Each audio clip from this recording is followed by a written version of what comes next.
টাইমসে যে বিশ্বের প্রভাবশালী 100 জন নেতার নাম, আমাদের মাননীয় প্রধানমন্ত্রীর নাম সেখানে আছে। তার মধ্যে একজন ব্যক্তি হচ্ছেন কিন্তু তাইওয়ান সেমিকন্ডাক্টর ম্যানুফ্যাকচারিং কোম্পানির সিইও, এবং একটা সেমিকন্ডাক্টর কোম্পানির সিইও হয়ে তিনি কিন্তু বিশ্বের 100 জন প্রভাবশালীর খাতায় তার নাম উঠে গিয়েছে। তার মানে এই কম্পোনেন্ট সিভিলাইজেশনের জন্য, সায়েন্স অ্যান্ড টেকনোলজির জন্য, কমিউনিকেশন টেকনোলজির জন্য কত বড় স্ট্র্যাটেজিক কম্পোনেন্টে পরিণত হয়েছে। আমরা নিশ্চয়ই গণমাধ্যম থেকে সবাই জানি যে রেয়ার আর্থ ম্যাটেরিয়াল কত বড় একটা ঘটনায় পরিণত হয়েছে। অনেকেই সন্দেহ পোষণ করেন যে পৃথিবীর নানান রকম যুদ্ধের কারণ আগে যেমন ছিল কেবলই মাত্র জ্বালানির উপরে দখল, তেমনি এখন হয়তো রেয়ার আর্থ ম্যাটেরিয়াল কোথায় কোথায় আছে এটা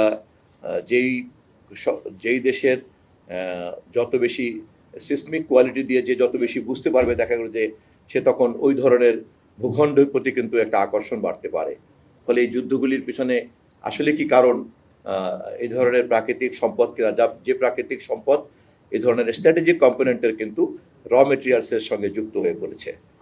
ফলে এই ধরনের বিষয়গুলি বা যেহেতু ভবিষ্যতের সভ্যতার জন্য স্ট্র্যাটেজিক নলেজ হয়ে দাঁড়িয়েছে, আমাদের মতো লেম্যানরা, সাধারণ মানুষরা কিন্তু এটা খুব ভালো বুঝবো না, এবং আমাদের মতো লেম্যান বা সাধারণ মানুষরা কিন্তু আপনার এই ধরনের জটিল ডেভেলপমেন্ট অথবা সিভিলাইজেশনের যে নতুন নতুন একটা কার্ভ গ্রোথ, এটা কিন্তু আমরা সবাই আসলে ভালো বুঝবো না। আপনারা বুঝবেন, এবং আপনাদের কাছ থেকেই কিন্তু আমরা শিখতে চাই, জানতে চাই।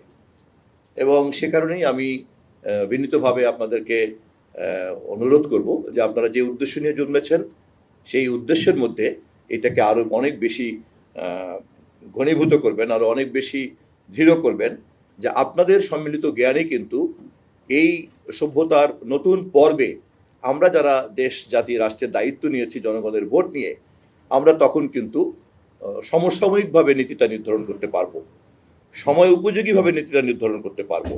প্রচলিত যান্ত্রিক তথাকথিত এইভাবে নীতি নিয়ে কিন্তু তখন আর আমাদেরকে চিন্তা করতে হবে না।